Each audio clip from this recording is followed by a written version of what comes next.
नमस्कार दोस्तों। आप सभी कभी ना कभी बीमार जरूर पड़े होंगे और जब बीमारी थोड़ी बड़ी होगी तो आप डॉक्टर के पास भी जरूर गए होंगे। डॉक्टर ने एक प्रिस्क्रिप्शन लिखा होगा जिसमें कुछ टैबलेट होंगी और कुछ कैप्सूल्स होंगे।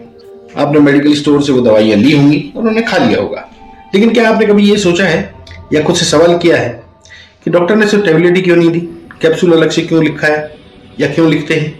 क्या सिर्फ इसलिए कि कैप्सूल निगलने में आसान होता है, या फिर क्या कैप्सूल को पहले से पता होता है कि उसे कहाँ घुलना है और कहाँ नहीं घुलना और कब असर दिखाना है? पर सबसे बड़ा सवाल, क्या हर कैप्सूल एक जैसा होता है? अगर आप सवालों के जवाब जानना चाहते हैं तो इस वीडियो को अंत तक जरूर देखिए, क्योंकि आज आप जानेंगे कैप्सूल के पीछे छुपी वो साइंस जो ये तय करती है कि आपकी दवा कब, कहाँ और कैसे काम करेगी। यहीं से शुरू होती है कैप्सूल की रियल स्टोरी। बात है सन 1895 की। उस समय ज्यादातर दवाइयां टैबलेट या पाउडर फॉर्म में होती थी। टैबलेट तो ठीक थी, लेकिन पाउडर फॉर्म को निगलना बहुत ही बड़ी समस्या थी, क्योंकि वो बेहद ही कड़वा होता था और निगलने में दिक्कत होती थी और पेट के एसिड में जाते ही अक्सर खराब हो जाता था। यही एंट्री होती है दो फ्रेंच साइंटिस्ट की, जिनका नाम था डेबनिक और मॉस। उन्होंने इस समस्या को पहचाना और एक आइडिया सोचा। अगर पाउडर दवा को एक सुरक्षित शेल के अंदर बंद कर दिया जाए तो निगलना आसान हो जाएगा, कड़वा स्वाद महसूस नहीं होगा और दवा पेट के एसिड से भी बची रहेगी और सही जगह पहुंचकर ही खुलेगी। यहीं से जन्म हुआ कैप्सूल का। अब सवाल उठता है कि सारे कैप्सूल एक जैसे होते हैं? सीधा सा जवाब है नहीं। कैप्सूल की जो बाहरी कोटिंग होती है वो कोई साधारण खोल नहीं होता। असल में कैप्सूल दो प्रकार के होते हैं। एक जो पेट में घुलता है, ये कैप्सूल जैसे ही आप निकलते हैं पेट के एसिड में घुल जाते हैं। उसकी कोटिंग ज्यादातर बनी होती है जेलेटिन से या प्लांट बेस्ड सेल्यूलोज से। वेजिटेरियन कैप्सूल्स में इस्तेमाल होती है। ये सभी फूड ग्रेड होते हैं और बॉडी के लिए सेफ मटेरियल होते हैं। जैसे ही ये कोटिंग घुलती है, दवा तुरंत रिलीज हो जाती है और तेज असर दिखाती है। ऐसे कैप्सूल कब दिए जाते हैं? जब दवा एसिड सेफ हो और फास्ट रिलीफ चाहिए। अब बात आती है दूसरी तरह की कैप्सूल की।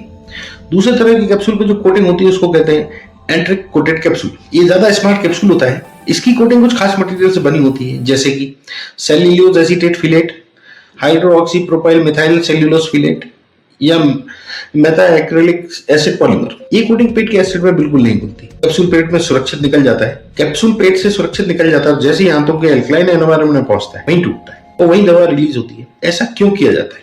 इसके पीछे तीन मुख्य कारण है। कुछ दवाइयां पेट के एसिड में जाकर इनएक्टिव हो जाती हैं। दूसरा, कुछ दवाइयां पेट की इम्यून लाइन को इरिटेट या डैमेज कर सकती है। और तीसरा और सबसे बड़ा कारण, दवाइयों का एब्जॉर्प्शन आपकी आंतों में सबसे ज्यादा बेहतर और इफेक्टिव होता है। इसलिए डॉक्टर कैप्सूल का इस्तेमाल करके दवा को सही जगह पर पहुंचाते हैं। असली बात क्या है, जब डॉक्टर टैबलेट की जगह कैप्सूल लिखते हैं तो वो दवा नहीं बदलते, वो बदलते हैं दवा की डिलीवरी की टेक्नोलॉजी, ताकि दवा सेफ रहे, सही जगह पहुंचे, मैक्सिमम इफेक्ट दे और मिनिमम साइड इफेक्ट दे। तो अगली बार जब आप कोई कैप्सूल ले तो याद रखिए, आप सिर्फ दवा नहीं ले रहे, आप अपने शरीर के अंदर 100 साल से भी पुरानी साइंस टेक्नोलॉजी भेज रहे हैं। अगर आपको कैप्सूल की कहानी इंटरेस्टिंग लगी हो तो मेरे चैनल को लाइक, सब्सक्राइब और शेयर जरूर करिए, क्योंकि ऐसे ही साइंस फैक्ट्स स्टोरीज में लेके आता रहता हूं आप लोगों के लिए मेरे चैनल द नरेटर पर।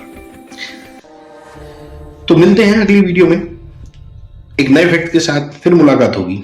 धन्यवाद।